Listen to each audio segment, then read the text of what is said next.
Hey guys, welcome to my channel. Today I want to talk to you guys about something that's really near and dear to my heart, which is domestic violence. You may not know that I actually overcame some situations in my life concerning domestic violence, and just from that, I actually created a program underneath my foundation, Angela's Angels, Pressure Makes Diamonds. I just feel it's super important to uplift other women and young women that may have been through situations like this. But today I want to talk to you guys about the real deal and how to overcome it.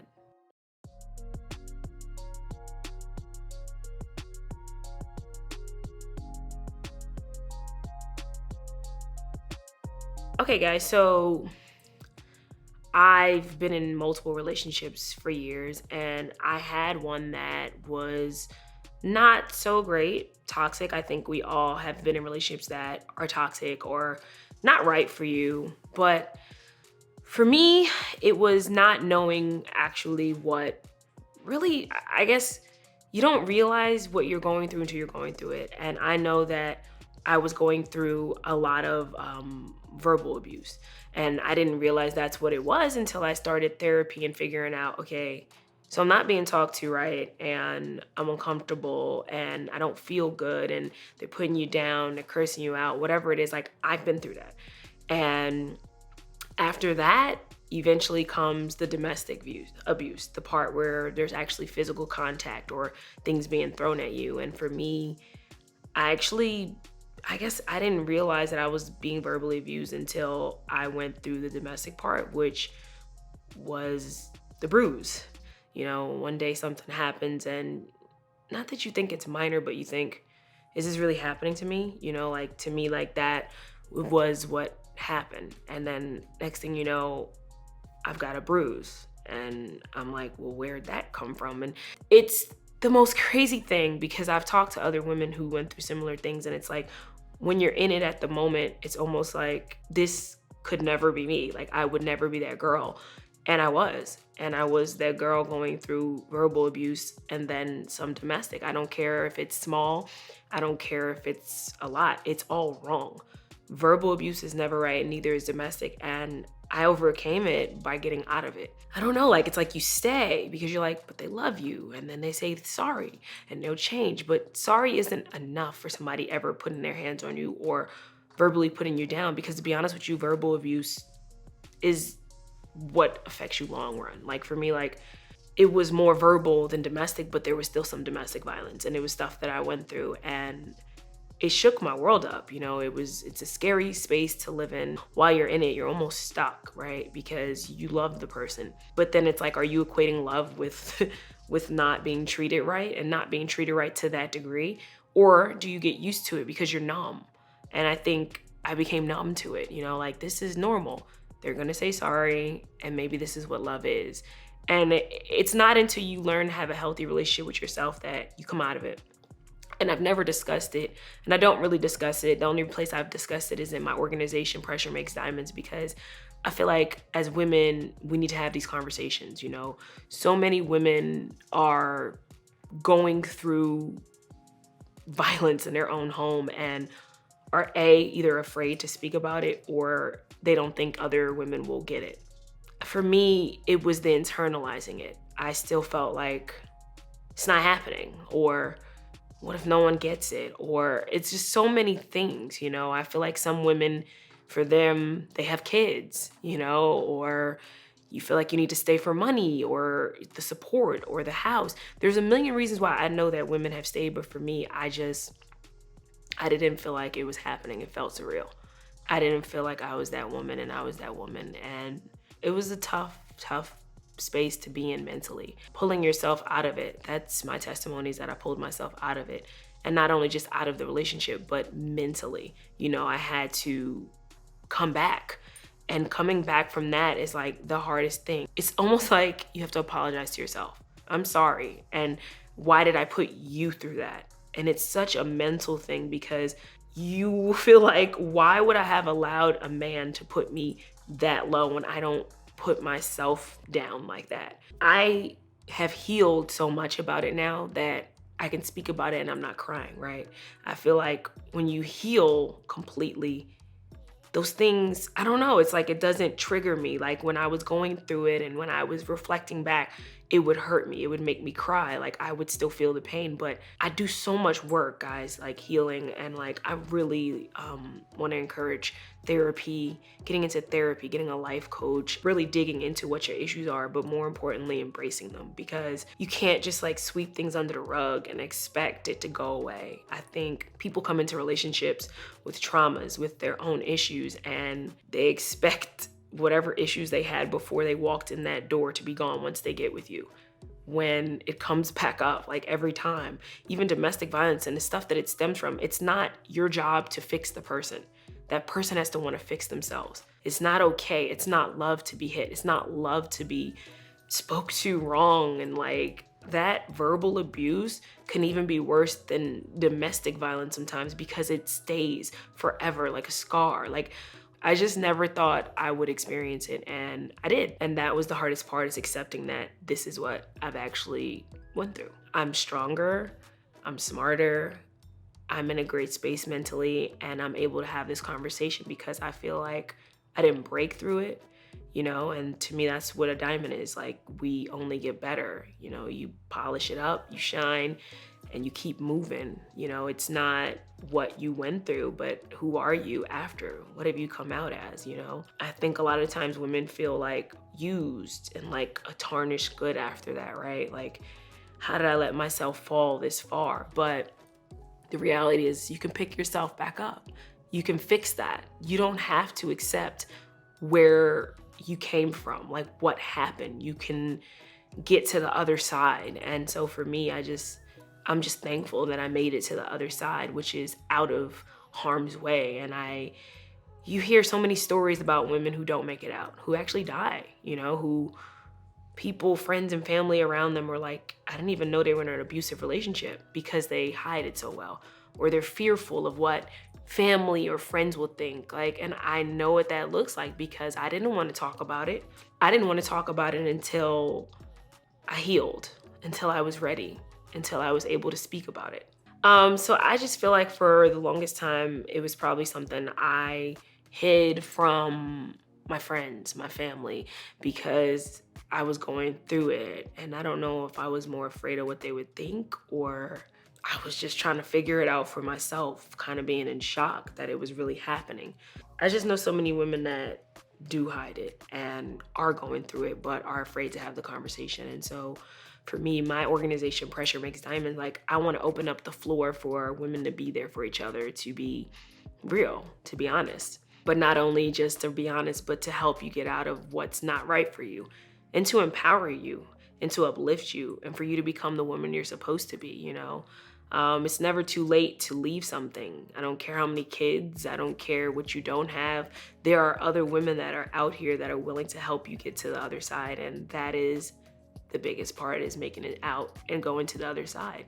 I would say for me, the final like moment and realization is like when I started to feel depressed, you know, like not creative, not happy, just not like me. And I feel like when you lose yourself completely, it's time to go. Or there needs to be a serious reorganization of the relationship, because it's not working. But when it has to do with something like domestic and verbal abuse, it's like, you gotta go.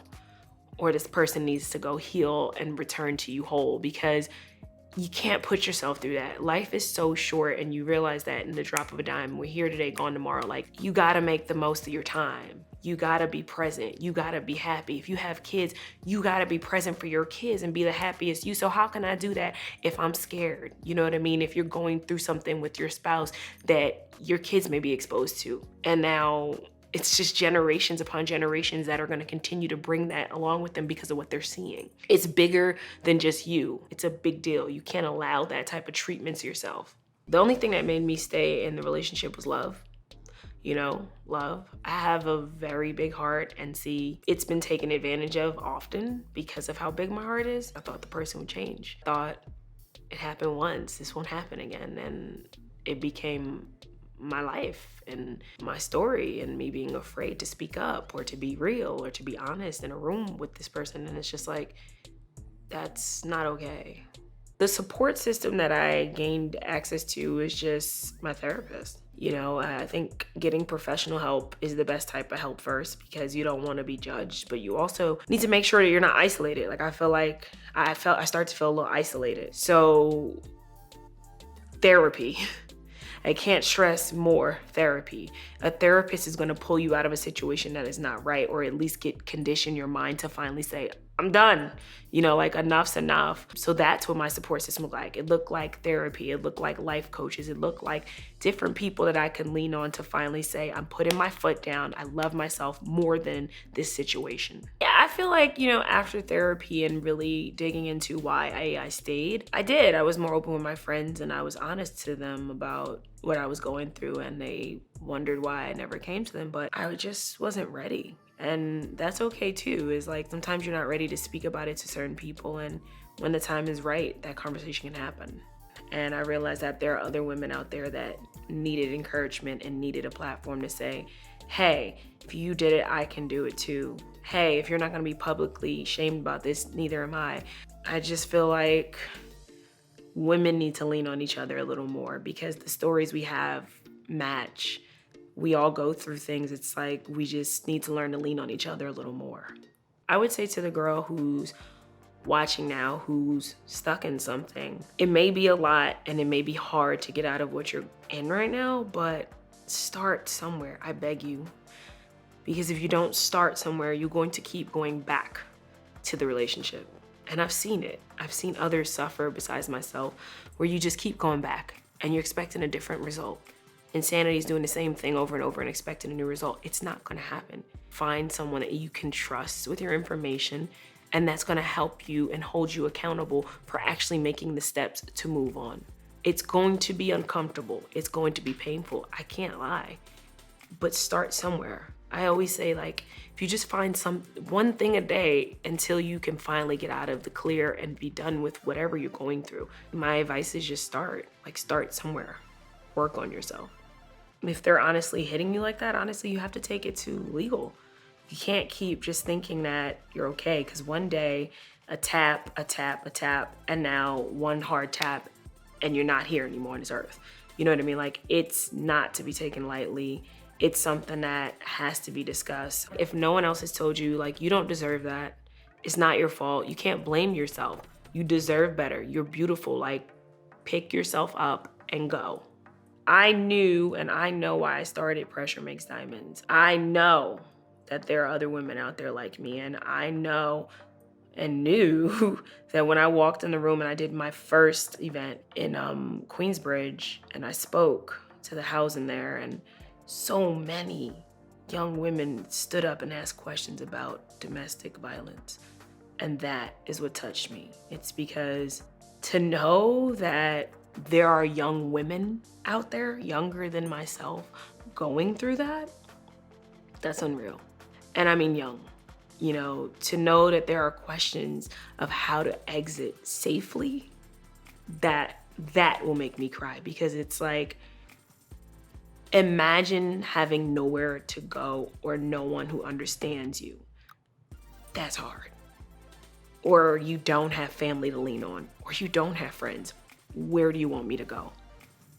And so to me, it's like, I want to open up this platform for there to be a safe space, for you to have a hotline to call, for you to be able to pull yourself out, not just by yourself, but with the support of other women. I feel like I stepped onto the other side once I completed therapy. Once I got to therapy and I realized that I was answering my own questions, and my therapist looked at me and he's like, I think you're okay. When you get into another relationship, maybe you should come. Because at that moment, I realized that everything started to click. I started to understand better what I was going through, why I stayed, and what I was trying to achieve from that. Because a lot of times we stay because of our own internal issues or our own childhood trauma. Like, there's so many reasons. I just feel like the joy didn't come for me until I really did the homework. You can't cheat the homework. You gotta do the self-work. It has to be consistent. It has to be weekly. It's not, I don't have time. No, you're not well. You have to make time. That's how you have to look at it. You may not be physically sick, but you're mentally sick at this point because you're staying in something that's not okay for you. How do you make yourself well? It's doing the homework. You can't escape that. I feel like I've evolved, I feel like I'm always evolving and changing, right? I'm learning to live moment to moment. If my moment isn't okay, then let me dig in and see what's going on. Let me see why I don't like this moment. What can I do to make the next one better? You have to constantly find your joy, your inspiration day to day, writing things down. I'm a big believer in writing. Write to yourself, write to God, write poems, dump things, like get a piece of paper and just dump sometimes, just whatever's on your mind. I'm a firm believer in writing. That's what manifests things for you. That's how you get what you want out of life. Writing it down and making it plain. Just write it. Please see the description below for resources. I want to thank you guys so much today for being here with me, for listening in to my story and what I've been through. I just pray that you guys keep growing, glowing, and being your best version of yourself. I love you guys. Till next time.